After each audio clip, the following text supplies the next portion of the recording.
13 Bullard's home is a public housing project in familiar red brick, Perry Homes. It is like most such projects in most big cities. And cemented into the red brick are a series of public policies that work against the children of the poor. Because housing for the poor is scarce, the 1,100 apartments hold not the officially registered 6,000, but with unofficial residents, relatives, and friends, more like 8,000. Because mothers travel up to 4 hours a day to work in downtown office buildings or suburban homes, their children are left to care for each other or for themselves, and drug abuse is rampant. Because family planning measures have lagged, there are many teenage mothers. Do you find that there is an incidence of young girls becoming pregnant? Yes, we have a high rate of that too. At about what age? Well, I used to say age 14, but I'm having to back up and say age 12. Because the poor are shortchanged on education, it may take 2 years to get testing for a child with learning problems. And the Perry Homes schools have reading levels among the lowest in the city. Because Perry Homes was planned on a minimum budget, there are few places for children to play.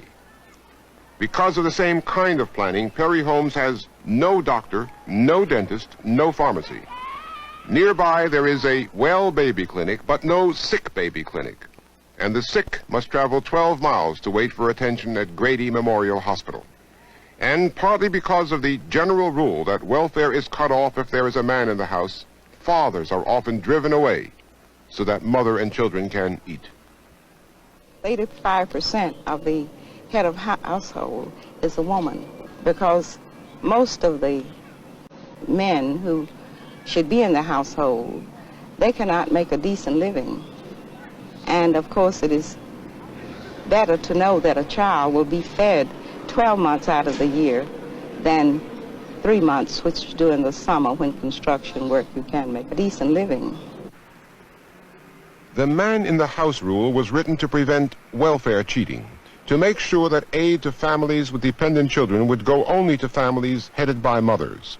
But the effect of the man in the house rule is to create for children an atmosphere of investigation and surveillance, and thus the welfare system in its operation turns out to be a system to make life harder for children. The welfare system helps the disintegration of the American family. It offers money to families if the fathers will leave them and stay away, in that sense undoing the very stability of the family and taking away one of the two parents that children, of course, need. And what I have seen, I'm afraid to say, all over the country is that the legal system works against the best kind of home for these children. We don't encourage parents to be at home with the children. We don't encourage mothers to feel that they can find their destiny as mothers. We take away, in many of the most vulnerable homes, fathers from those homes. We herd foster children together in institutions rather than trying to find decent homes for them. We don't tap the resources we have in communities and with respect to older people so that they can help out vulnerable homes. We don't sanction and encourage and support in every way, morally, psychologically, and financially, the dignity and integrity of the home. And in the worst of it is that the homes that are most vulnerable are the homes that are least supported by the policies of local, state, and federal governments.